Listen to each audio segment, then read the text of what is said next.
Pasalo namin ngayong umaga. Even the intimacy, Lord, na meron silang dalawa, Panginoon. Hallelujah, Jesus, Lord. And even today, as the world celebrates this Holy Week, ngayon pong simula sa ibang faith, yung Palm Sunday, we pray, Lord, that we will just go back at the foot of the cross and remember what you did for us. And that you did not remain on the cross, you were risen. Thank you, Lord. Hallelujah. Anoint my words this morning. Anoint your word. In Jesus' name we pray. Amen. Wow. Thank you, Lord. Grabe, no? It was challenging. Yan. So, punta na tayo sa ating slide. It was challenging to decide what to talk about. Because it's Women's Month. Sabihin nyo nga sa mga katabi nyo kababaihan, Happy Women's Month! You know, hindi pa tapos, mapatatapos pa lang sa March 31. Patuloy pa rin sineselebrate ng buong mundo ang Women's Month. But at the same time, simula po ng Holy Week ngayong araw na ito. Sino rito yung dating Catholic na nagpa-Palm Sunday, bumibili ng palaspas? Huwag na kayo mahiya, itaas niyo yung mga kamay niyo. At ang matindi na pinag-uusapan na namin ni Ate Eileen, ginagawang agimat ang palaspas. Nilalagay sa pintuan para hindi pumasok yung masasamang espiritu. At may bago ako natutunan kay Pastor Ray, yung iba daw nilalagyan pa ng bawang. No, totoo ba yan? Hindi ko naman inabutan. Hindi naman ako lumevel up ng ganon. Yan, yung sa mga, sabi ko para palang feng shui, no? Yung may mga nilalagay na bagwa yung pangalan yung parang mirror, para hindi pumasok yung masasamang espiritu. But praise God, because of what Jesus did on the cross, hindi na natin kailangan, sabihin niyo sa katabi niyo, hindi mo na kailangan ng palaspas. Kasi hindi na, we can worship in spirit and in truth, di ba? While we honor yung ginawa ni Jesus, yung nangyari, nung dinirecognize yung Palm Sunday, hindi na natin kailangan yung simbolismo na yun kasi nasa puso na natin si Jesus. And He did not remain on the cross. So ngayong umaga, while I wanted to preach on, sige next slide, I wanted to preach on many female Bible characters. Ang pinaka-favorite ko, if you will ask me outright, sinong favorite Bible character mo na babae? Si Queen Esther. At pangalawa, si Deborah, si Prophetess Deborah. But, ang daming female Bible characters, but itong babaeng ito, siya ang nag-stand out sa akin. Kung pag-uusapan lang naman ang extreme love kay Jesus, plakda lahat ng kababaihan sa Bible characters. Ito talaga, for me, if you will ask me, siya talaga ang naging epitome. Kung magkakaroon tayo ng model ng pagmamahal kay Jesus na pinamuhay niya, unfortunately, mas minamagnify yung negativity at ginagawan pa siya, nakita niyo sa video, no? Ginagawan siya ng storya. Hindi po biblical yung mga accounts, mamaya makikita natin yun. Hindi biblical yung mga accounts na isa siyang prostitute, isa siyang adulterer. Nalito-lito lang sila. Mamaya ikakwento ko kung paano nagsimula yung ganong mga kwentuhan. But hindi po totoo yun. Pero totoo, yan, next slide, totoo, ito yung word natin, Luke 8, 1-2. And sa CSB version ng Bible, ang title ng verse na ito, Many Women Support Christ's Work. CSB, ibig sabihin, Christian Standard Bible. May mga commotion banda dito eh. Sige, no? So sa Christian Standard Bible, ang sinabi dito, many women support Christ's word. Pero basahin natin yung sinabi sa word. After this, Jesus traveled about from one town and village to another, proclaiming the good news of the kingdom of God. The 12 were with him, yung mga dinidisciple niya, and also some women who had been cured of evil spirits and diseases. Unang-unang mention, the law of first mention na tinatawag, is Mary called Magdalene, from whom 7 demons had come out. Sabihin nyo nga, 7 demons! Grabe, ba't ka 7, no? Ibig sabihin din ng 7 sa prophetic completion. Kumbaga, it is finished na. And you will read in my yung side note dyan, sa gilid, na Mary Magdalene's story began not at her best, but at her most broken and bound. Kumbaga ba, ipinakilala siya sa word, not as a queen, not as a, kumbaga, glorious story, but pinakilala siya bilang, ito si Mary, na umalis sa kanya ang 7 na deliverance to. 7 demonyo ang lumabas sa kanya. Ganun siya ipinakilala ni God sa atin. Yun yung introducing. Ayan, yun yung unang sa kanya. So kumbaga, kung titingnan natin, ang unang-unang identity talaga ni Mary Magdalene is someone who was delivered. At hina-highlight yun ni Lord sa atin ngayong umaga. But sige, next slide. Ano ang significance na na-deliverance siya? Ba't niya kailangan ma-deliverance? Kasi she was deeply oppressed. 7 demonyo. Pero kung tutuusin, konti yun. Kasi sa checklist natin sa deliverance, sa infirmities pa lang, sa strongholds, 12 yun eh. 12 yung strongholds, sa infirmities, may 10 din. Kumbaga 7, konti yun. Pero sa kanya, deep yung oppression sa kanya. Malalim ang pagkaka-demonize niya at that time. She was tormented emotionally, mentally, and spiritually. And nag-iba ang lahat dahil sa isang encounter lang kay Jesus. At fully, she was set free. And as her way of thanking Jesus, she devoted her life fully, completely, without abandon kay Jesus, di ba? Or what should I say, with full abandonment, rather. No? Iniwan niya yung dati niyang buhay. And some of us, we can identify with her. I don't know about you, but I can identify with her. I am the most unworthy person to stand here in front if pagpast lang ang pag-uusapan. I was deeply tormented by demons in my past. Hindi ako pinapakawalan. I was saved 1991, but after nung urong-sulong for 15 years, I was backslidden. Kung torment lang ang pag-uusapan, grabe din yung torment. And pinalaya rin ako ni Lord. And yung maganda, hindi natigil doon. To this day, the Lord continues to set me free. Every time, habang nabubuhay tayo, it's not a one-time thing na na-deliverance ka. Habang nabubuhay tayo, the enemy will always try to oppress us, to bind us. But praise God, Jesus came. And He's always able to set us free. Kaya nga kanina, I was really, declaring to the enemy, every stronghold must be broken. Sinasabi ko sa enemy. At dinideclare ko sa kanya, we have overcome. Kasi tapos na, it is finished. Jesus has already won it, diba? Yes. And just like what we watched, some people confuse her with the unnamed woman caught in adultery. Naalala niyo yung tinon na babatuhin na sabi ni Jesus, let those without sin cast the first stone. Akala na siya din si Mary Magdalene. But actually, when you look back, pag hinimay mo yon, hindi pinangalanan. Inassume lang. Asumero yung mga siya rin yun. Kasi may 7 demonyo, siya rin yun, no? At sa iba naman, akala siya si Mary of Bethany who poured the perfume at Jesus' feet. Kasi kapangalan eh. Pero iba rin si Mary of Bethany. So we want to just clarify that para mas maging clear what we're zeroing in. So si Mary Magdalene, niredeem siya, faithful siya, na follower ni Jesus. Never siya naging adulterer or prostitute. Oh, we don't know. Maybe kung siya man yun na hindi pinangalanan for some reason, di ba?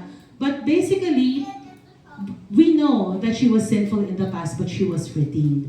And today we want to honor this legacy that she has taught us all, especially women. My prayer is that this morning, tayo mga women na naandito, that we will just makareceive man tayo ng ganong klaseng anointing na pagmamahal at devotion at intimacy at intensity at extreme love for Jesus.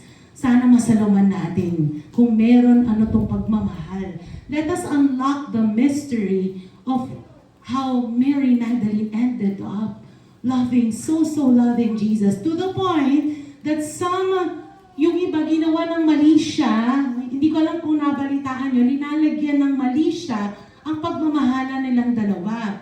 But it is pure love ng isang discipler sa kanyang disciple without malice. Oo nga, yun. Ayoko na pangalanan, baka basahin pa nila, Pastor.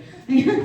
Pero anyway, ano ba yung origin ng myth? Just so we can be clear, it was actually one Pope na-inassume niya and tinuro niya sa church. And this led to the common na incorrect notion na prostitute siya. But she was not, no? So, i-clear ko lang yan. But, ito na, sige, diba? Ano bang natutunan ko kay Mary Magdalene sa buhay niya? And how did I learn that?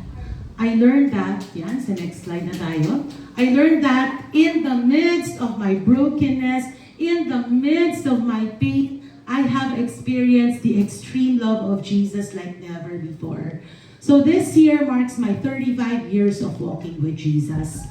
And itong 35 years na to, it is not without its thorns. Talaga pong grabe po, grabe po. In fact, I just came out of my wilderness season. So that's another preaching, that's another story. I just came out of my wilderness season just this week. Right before, may plugging pa, right before, the day before i-launch ko tong book na to, sabi ko nga kay Pastor Ryan, I was the most disqualified for my book to launch na Divine Turnaround kasi ako mismo kailangan ko ng Divine Turnaround. That was Monday. But kina-Tuesday yan, the day after, the Lord qualified me because He caused a divine turnaround in my life. And that is the same with Mary Magdalene. The reason she had that extreme love for Jesus is because He divinely turned her life around.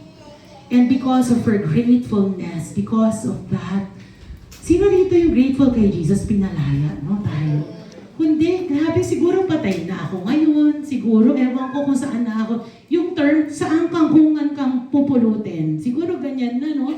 But because of His deliverance, because of His love, ay nandito, nakakaano naman na parang, thank you Lord, may platform pa talaga, praise God. It's only by His glory, siya lang talaga yung may itataas.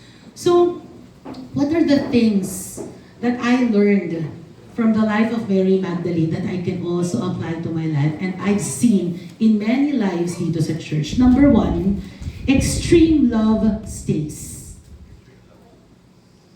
Point number one natin is extreme love stays. If you really love Jesus, di ba sa mga yun yan, you really, you will stay no matter what. It is the same with marriage. No? Although I'm the least qualified to preach about marriage, but I've seen, we're learning here, yung mga couples, our topic the last time was covenant. Extreme love stays because of the covenant. Extreme love stays because we're not casual followers of Jesus. If we're casual followers, sa isang pagsubok lang, iiwanan mo na si Jesus. But katulad ni Mary Magdalene, dyan sa kanyang depiction ng art na yan, nasa paanan siya ni Jesus. Hindi niya siya iniwan. At His most painful moment, hindi niya siya iniwan. And the same way si Jesus, at her worst moment, hindi rin niya iniwan si Mary. Grabe. And, sige next slide, Josh, devoted siya kay Jesus after her deliverance. Paano naman nasukat itong devotion niya? Yun nga yung ating word, no? Some women, sabi dito, women, ang kasama niya, she gave her life and resources to support His ministry. Pagka-deliverance sa kanya, Lord, out of her gratefulness, Lord, ibibigay ko yung oras ko sa iyo, ibibigay ko kung lahat ng meron ako, ibibigay ko lahat ng pera ko sa iyo, out. Ganun siya, all out siya magmahal. Sana all, no? Kahit ako, pag nakikita ko, grabe. Grabe yung ginawa ni Mary Magdalene. Mapapasana all ka talaga. In Luke 8:2-3, yan, sabi siya doon, lahat daw, some women, so plural to, maraming diniliverance si Jesus, at itong women na to, nagsama-sama sila. Kumbaga ba yung ministry namin nila Ate Eileen sa Body of Christ, yung wow, di ba, yung mga women of wholeness, nagsama-sama yung mga kababaihan. Kami yung deliverance ni Jesus, kami yung pinagaling niya, at si Mary na andun siya. At kasama niya si Joanna, kasama niya si Susana, itong mga kingdom financiers at mga pinalaya rin ni Jesus. These women were helping to support them out of their own needs. Grabe, no? Hindi mga lalaki ang nag-fund ng ministry ni Jesus, mga women. So women here, let's be like them. Di ba? Yan ang tinatawag na women power. Na talagang ibibigay mo lahat kay Jesus, lalo na because dineliver tayo. Grabe, dineliverance tayo ni Jesus. Kulang pa ang buhay natin just to give back to Him yung pagmamahal niya sa atin. And you know, itong point number 1 natin na extreme love stays. Sometimes we are in our wilderness season. You know, mula nung sinimula natin itong church na to, grabe po yung refining process ni Lord sa akin. And I suffered a lot dito sa wilderness season na to. And I know that Jesus, hindi sa pinaparusahan, hindi sa ayaw niya ako magpatuloy dito sa LGC. It was because He was refining me. Yung mga rough edges, inaayos niya pa. But, sige, next slide. Si Mary Magdalene, she was faithful during her suffering. During the suffering of Jesus, she was faithful through it all. And I realized in my suffering, Lord, I want to learn that kind of love. Na kahit na grabe pa yung suffering ko, mananatili ako. And you know, this suffering, I experienced suffering from iba't iba, no? From family, from friends, from church mates, from personal warfare, iba't iba, health suffering, financial suffering. But just this year, I experienced the worst, the greatest suffering of all na mararamdaman ng isang tao. The suffering related to my daughters. It was the worst kind of pain. And you know, I can tell you, because I've been with the Lord for more than 3 decades, I've experienced different kinds of suffering. Suffering ng iniwan ng jowa, suffering na nagkasakit, suffering ng inabandona ka habang buntis ka, suffering ng lahat ng mga consequences of your sin. But the suffering I've experienced this year was a different kind of suffering. And I could have fled. Mary Magdalene could have fled. Na teka lang, kinocrucify na, madamay ako dyan. Pero hindi siya. Never niyang iniwan si Jesus. Even it cost her comfort, her safety. Sinabi yan sa John 19:25, near the cross of Jesus stood His mother's sister, Mary, the wife of Clopas, and Mary Magdalene.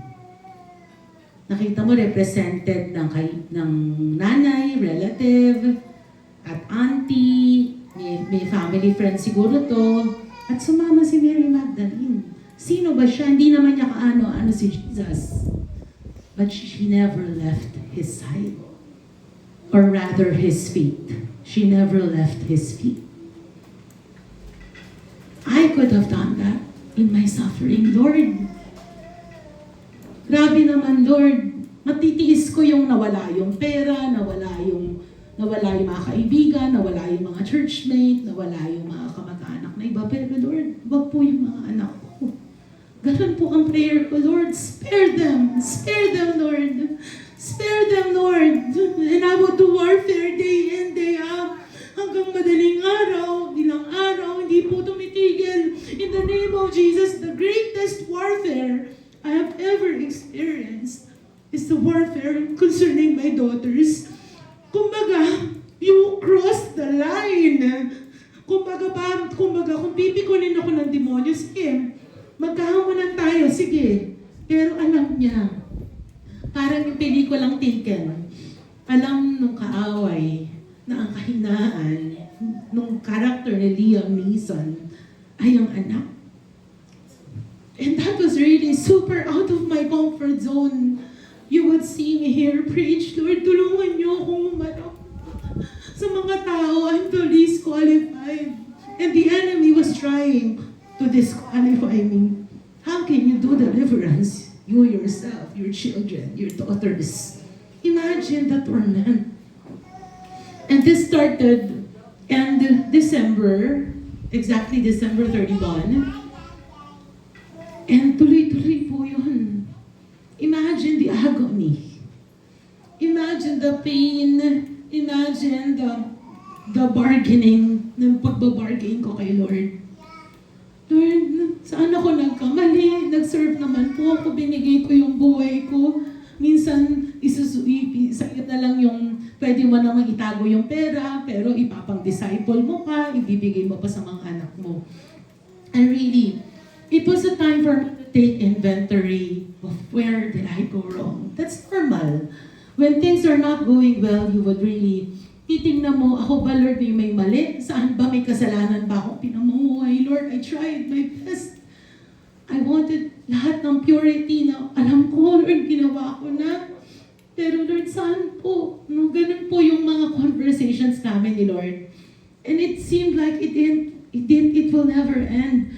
Yung weapons natin of warfare, kinumpile ko lahat yun. Lahat yun ginagamit ko in the name of Jesus. Lahat. I use the thunder and lightning of God, the axe of the Lord, lahat na the chariots of the Lord, lahat ng 50, 75 weapons, iniisa-isa ko yun. Pinupukpok ko kayo in the name of Jesus, yung mga demonyo. I did not stop.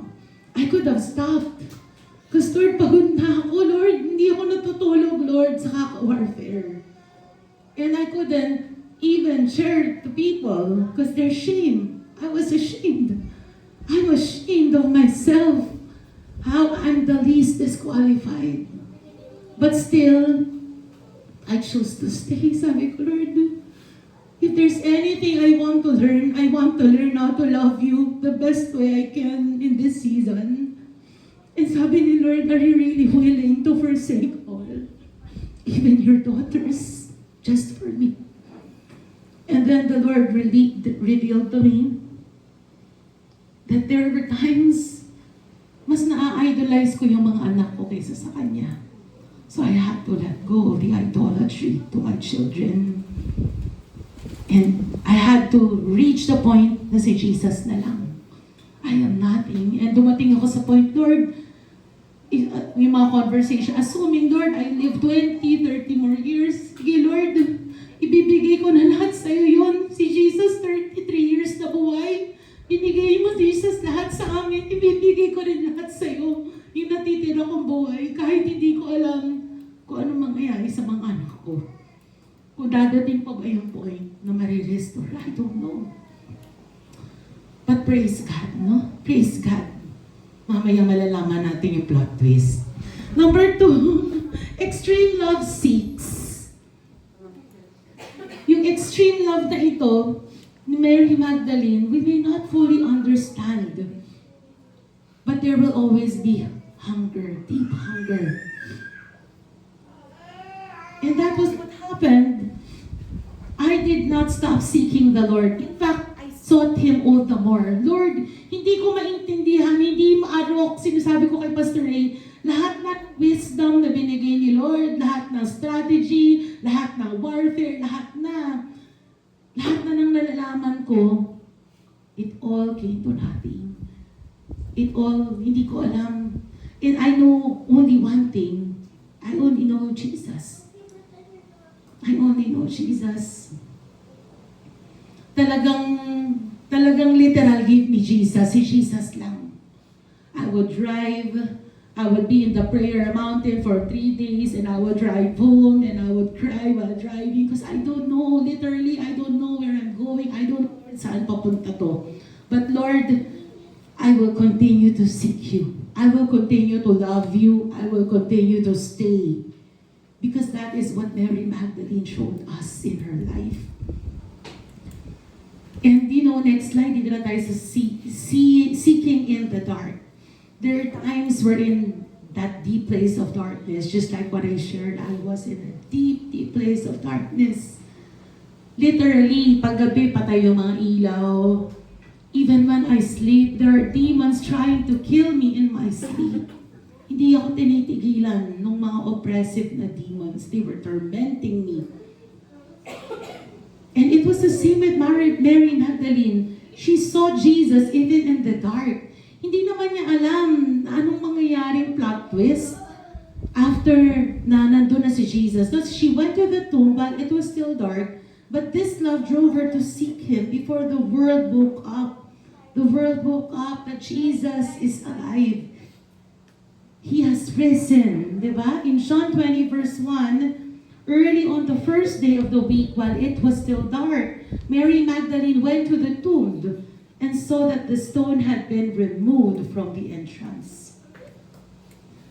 There are times that we're like this. Early morning, we seek the Lord. Some of us, hindi tayo makatulog. Nagkaka-insomnia tayo sa kaka-overthink. Hindi tumitigil yung lies ng enemy sa mga utak natin paulit-ulit. But even in the darkness, she did not know what's going to happen. She was in the dark. There was even a spirit of death. She's in the tomb. She was in the tomb. Sometimes that was the enemy, that's a play of the enemy. Papatayin yung faith natin, papatayin yung pangarap natin, papatayin yung blessings natin. But still, she chose to stay. She was there. And even if there was confusion, that's our next slide, seeking through confusion. Yan, nandiyan na ba tayo? Seeking through confusion. Yan, next slide. Kahit may confusion, hindi niya alam ano nangyayari. Sometimes we're like that. She stayed, she wept. And that's sometimes that I felt that. I was so confused. Lord, what's happening? I would cry literally, I would bawl. Humahagulgul ako. Naglulupasay ako. And all these things. And Pastor Ray knows, Pastor Ray, tulungan mo ako. Pag pupunta siya sa studio, tulungan mo ako, Pastor. Ubos na yung iiyak ko. Minsan pagkita sa akin ni Pastor Ray, namamagay yung mata mo, Pastor. Ano, Pastor, sabi niya sa akin. But I chose to stay. Lord, I rebuke this confusion as I would declare, Lord, I have the mind of Christ. I have the mind of Christ. I rebuke this in Jesus' name. I stayed. I wept kay Jesus. And I did not stop, just like what Mary Magdalene, until she heard His voice. Ano yung sinabi ni Jesus? In John 20 verse 16, Jesus said to her, Mary. And you know, alam ng mga sheep ang boses ng shepherd. She knew it was Jesus, di ba? She turned toward Him and cried out in Aramaic, Rabboni, or Rabboni, which means teacher. Nabosesan niya. Wow. And through it all, January, February, March, I would hear the voice of Jesus. Holy Spirit would comfort me. They did not, hindi pa clear, but the hope would be renewed. Because I would hear His voice and the hope will be refreshed. And I just know that one day, Lord, I don't know when, I don't know how many years, but I will continue to stay. I will fix my eyes on You. And for me, basta makasama lang kita, it's enough. And you know, what I thought was going to take years, last Sunday, it happened last month. The first people I opened up with was Kuya Don and Ate Gigi. We were there at the back. Sabi ko sa kanila, Kuya, may pinagdadaanan ako, ate. Hindi lang halata. Alam niyo naman ako kasi hello, hi everyone, di ba? Yeah, so minsan ganun you need to be okay. Because people, yung people, minsan huhugot din sila bilang pastor, hugot din sila ng ikaw mismo. And ako mismo, nagpapakayos naman ako kay Lord. Ayoko rin makapag-impart ng kung ano-ano, no? So I started opening up to them. I think that was when the healing started. Because confess your sin or confession diba, to one another so that you will be healed. And then last Saturday, I was just casually chika-chika with my inaanak si Jen. We were in the house nila Kuya Don, the couples. And then we were talking about Juan, puro si Juan yung topic. Of course, I love Juan, syempre. I love the topic. And then out of the blue, Jen asked me, Mama, kamusta na si Julia? And it was enough. It was a one-liner. I just wept in front of Jen. And then I cried kay Jen. Nakakatawa nga sila Shane. Itigil na natin tong sabi ni Shane. Itigil na natin tong pag-video ke. Bigla may ganun pa. Nakakatawa. Yung pala, para siguro sila sagap. Ano nangyayari? nangyayari? Ba't siya umiiyak? Dapat konting katahimikan para masagap nila ano nangyayari, di ba? Pero anyway, joke, ano lang yan, side joke. But that was Saturday. Kina-Sunday yan, nagkayaan naman kami ng lunch.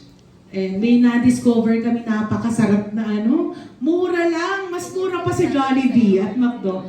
Oh my gosh, super favorite namin ngayon yun. Kasi nga, sabi ko, sige, kailangan makasama ko yung church family talaga. Tip, talagang, yun ang isang tip. Pag may pinagdadaanan kayo, may battle, lalo kayong pumunta sa church, lalo kayong sumama sa church family. Kasi naiibsan. The move of the enemy, kabaliktanan. Gusto nung enemy, wag ka na mag-church. Nakakahiya ka. Ganyan, wag na. But it's the other way around. Gusto mo kasi rin yung kaaway, lalo kang mag-church. Kundi sabi ko nga last week, I was praying here, I received that the enemy that was giving our church anxiety was the one panicking last Sunday. And the enemy giving us depression, siya yung nalungkot. At all these things na nangyayari last Sunday, na yung lungga. I was here, I was really shouting at the enemy, I was really doing extreme warfare. And this extreme warfare is born out of my extreme love. Because I know Jesus will come. I know Jesus will move. So pagtapos namin mag-lunch, kape-kape, di ba? Yun, kape-kape kami dyan sa Walter. Tapos, yung mga tabi-tabi lang ng mga waffle time, ganyan, yung mga nag-advertise pa. So anyway, dun sa napansin ko, medyo, kasi naiyak ko na kay na kuya doon, kay Jen. Pagdating sa kanila, parang di na ako umiiyak. Tapos nag-warfare na ako dito, wala. Kasi pag ganun, may pain ka pa, hindi ka ba naka-move on, konting lang, iyak na, di ba? So, may ginagawa na si Lord. And then, so, na-share ko. And then, of all people pa, the one who comforted me, si Talia. Si Talia, she started encouraging me and comforting me, ganyan. And then, kina-Monday yan ng morning, the breakthrough happened. God started moving, and that was a miracle. There was a miracle that happened. Kina-Monday yan. And I was even thinking, Lord, darating na yung book ko ako mismo, kailangan ko ng divine turnaround. But ito, Lord, kina-Monday yan, dumating yung breakthrough. Kina-Tuesday yan, hallelujah, dumating yung book. And praise God, now I can say here in front that Jesus is truly a God of divine. God is truly a God of divine turnaround. Diba? Hallelujah. Palakpakan naman natin si Jesus. Grabe lang talaga. Thank you, Lord. And, punta na tayo sa point number 3 natin, our last point. Extreme love overflows. I remember people would come to me, Pastora, before pa to, Ate Ella, Coach Ella, kung ano yung mga tawag sa akin na, paano mo nagagawa lahat yan? Sobrang sipag mo kay Lord, ganyan. And that's our point number 3, extreme love overflows. Ganyan si Mary Magdalene. Dahil tunay yung pag-ibig niya kay Jesus, intense yung pag-ibig niya kay Jesus, natural na magmo-move siya sa ministry. It comes from the overflow of her heart. And that's my prayer for us, especially us women, that we can learn from Mary Magdalene. It doesn't have to be a religious duty. Na, I come from this ministry, ganito, ganyan. My prayer, and we're seeing that in our praise team earlier, why were we crying? Why was the presence of the Lord so strong? It's because we're praising Him out of the overflow of our love for Him. They were leading us into worship out of the secret place that they spent. Sila Jovet, sila Burns, wow, technically, sobrang galing. But, no. That was, na-forge yung kung ano man yung meron sila sa harapan out of their intimacy with the Lord. And that is why it is naturally, the byproduct of that is lahat tayo may experience natin yung presence ni Lord. And it was the same with Mary Magdalene, point number 3, and next slide. She was the first witness. She was the first messenger.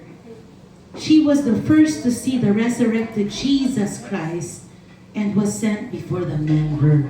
Jesus could have chosen the 12, one of the 12. But Jesus chose Mary Magdalene. There was a joke sa part na yan eh.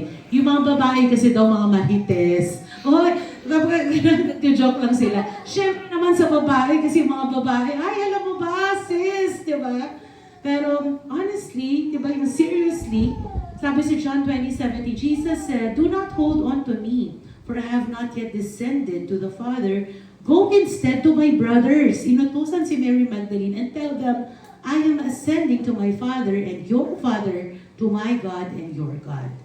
So next slide. Mary Magdalene was the first evangelist. Grabe. She proclaimed, sabi niya no, sa John 20:18, Mary Magdalene went to the disciples with the news, "I have seen the Lord." Sabi ni Mary Magdalene. And she told them, and he had said these things to her. It's the same with me here. I'm now in front of you because I have seen the Lord. I have heard the Lord. I have been with the Lord. I cannot help but tell you the good news. I cannot help to share this extreme love that we can all experience. It doesn't stop with Mary Magdalene. All of us can experience. But first thing, dapat gustuhin natin, Lord, I want that kind of love. No human being can give us that kind of love. Everything here is temporal. Our children will be gone one day. We will be gone one day. Our spouses will be gone one day. And there's only one who will remain. And that is Jesus. Lahat yan. Lahat to temporary. Lahat ng yaman, lahat ng trabaho, lahat yan temporary. And you know, that's why we cannot stay silent when we experience Jesus. And you know, that's why even the social media, Mary Magdalene now, next slide natin, puro sa social media, si Mary Magdalene, ino-honor siya ngayon. Because from her deliverance, it was turned into devotion. Grabe yung nangyari sa kanya. That hindi na put to waste yung mga demons, yung oppression ng demons sa kanya. So what can we learn? Next slide. What can we learn? As we conclude our glimpse of the life of Mary Magdalene, maybe you are in pain right now. If you are not in pain right now, if you're going through something, and all of us, sabi sa Bible, walang exempted dyan. May dadaanan at dadaanan tayo. But I pray you will remember this day that we discussed her life. Your pain should not destroy your faith, but rather intensify your love for Jesus. Gusto niyong asarin yung demonyo, use that pain as a platform. Inaasar mo ako?